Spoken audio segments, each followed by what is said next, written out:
भाईजान को जहां मौका मिलता है वहीं अपनी टोपी रखकर या तो मजार या फिर मस्जिद खड़ी कर देते हैं या फिर उस जगह को वक्फ की संपत्ति बताने लगते हैं। उत्तर प्रदेश के बागपत में ऐसी ही हरकत हुई, बल्कि यहां तो मियां भाई एक कदम आगे बढ़ गए हैं। महाभारत कालीन उस ऐतिहासिक लक्षागृह को दरगाह बता रहे हैं जहां अज्ञातवास के दौरान पांडवों ने वक्त बिताया था और दुर्योधन ने उसमें आग लगवा दी थी। मतलब पांडवों के लक्षागृह पर भाईजान ने अपनी टोपी रख दी।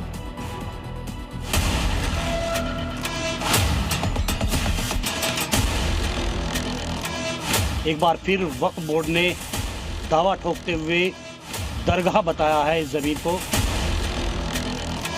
500-700 साल से दरगाह है। कागज इमाम हाफिज खान ने से निकाल लो, चाहे जहाँ से निकाल लो, दरगाह कब्रिस्तान वक्फ बरोबर। एक जांच होने के बाद में यहाँ तो दरगाह का कोई मतलब ही नहीं।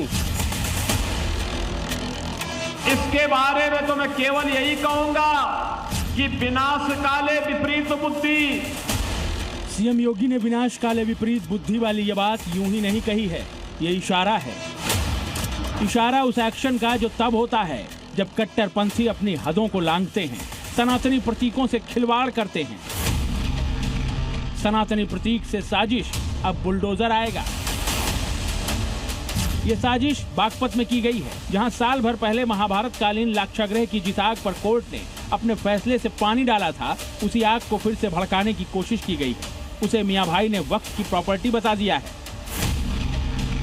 भाईजान ने लाक्षागृह को वक्फ प्रॉपर्टी बताया। महाभारत कालीन लाक्षागृह को सरकार के उम्मीद पोर्टल पर दरगाह के रूप में दिखाया गया है, जबकि फरवरी 2024 में ही कोर्ट इसे महाभारत कालीन लाक्षागृह मानते हुए दरगाह बताने वाली याचिका को निरस्त कर चुका है। एक बार फिर वक्फ बोर्ड ने दावा ठोकते हुए दरगाह बताया है इस जमीन को। मैं लाक्षागृह स्थल पर ही मौजूद हूं, आप देख सकते हैं यहाँ पर वो लाक्षागृह है। ये सुरंग है, इस सुरंग को आप देख सकते हैं। इस सुरंग से ही बताया जाता है कि पांडव अपनी जान बचा करके बाहर निकले थे। लाक्षागृह के खिलाफ दरगाह वाली साजिश ने 1970 में जन्म लिया था, जब बरनावा के रहने वाले मुकीम खान नाम के शख्स ने लाक्षागृह को दरगाह, बदरुद्दीन की मजार और कब्रिस्तान बताते हुए कोर्ट में मुकदमा दायर किया था। 55 साल तक चले मुकदमे के बाद 5 फरवरी 2024 को सिविल कोर्ट ने प्राचीन टीले को लाक्षागृह मानते हुए मुस्लिम पक्ष की याचिका खारिज कर दी। हालांकि मुस्लिम पक्ष ने इस फैसले को जिला एवं सत्र न्यायालय में चुनौती दी है, जिस पर अब भी सुनवाई चल रही है। लेकिन इसी बीच सरकार के उम्मीद पोर्टल पर मुस्लिमों ने लाक्षागृह को दरगाह के रूप में दर्ज करा दिया।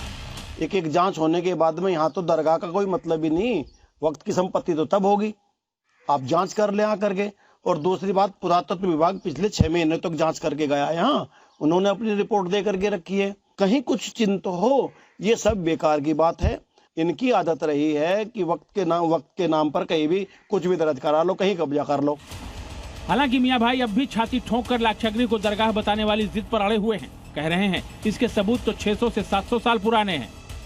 जो तो जी 500-700 साल से दरगाह है। कागज इमाम हाफिज खान ने से निकाल लो, चाहे जहाँ से निकाल लो, उसमें दरगाह कब्रिस्तान दर्ज है, वक्फ प्रॉपर्टी है। जो कोर्ट का फैसला है वो आपको मान्य नहीं? जो मान्य होता तो हम अपील क्यों करते? हम क्यों मान्य, जब हमारा सारी कागजात में तो सब मौजूद हुई है दरगाही। देखो सारे कागजात में है या नहीं। इसी तरह की अनर्गल जिद कट्टरपंथियों को भारी पड़ती है। सीएम योगी लगातार कहते रहे हैं कि सनातन को चुनौती देना मतलब विनाश को आमंत्रित करना है।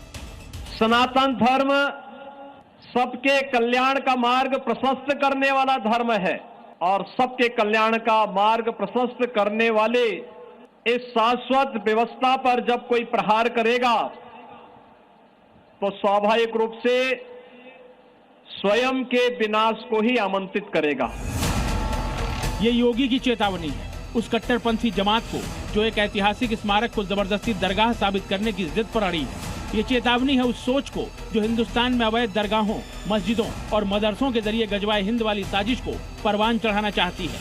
लेकिन ऐसी कोशिश करने वालों को योगी की इस चेतावनी को याद रखना चाहिए।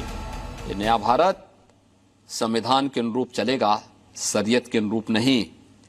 और मैं इस बात को भी स्पष्टता के साथ कह सकता हूं, गजवाए हिंद का सपना कयामत के दिन तक भी साकार नहीं होगा। सीएम योगी की ये चेतावनी उन कट्टरपंथियों को सुन लेनी चाहिए और अपने दिमाग में अच्छे से बिठा लेनी चाहिए जो बागपत के ऐतिहासिक लाक्षागृह की पहचान को बदलने की मंशा पाले हुए हैं। वरना ऐसी कोशिशों का अंजाम क्या होता है योगी कई बार दिखा चुके हैं। कुलदीप चौहान के साथ ब्यूरो रिपोर्ट, जी मीडिया।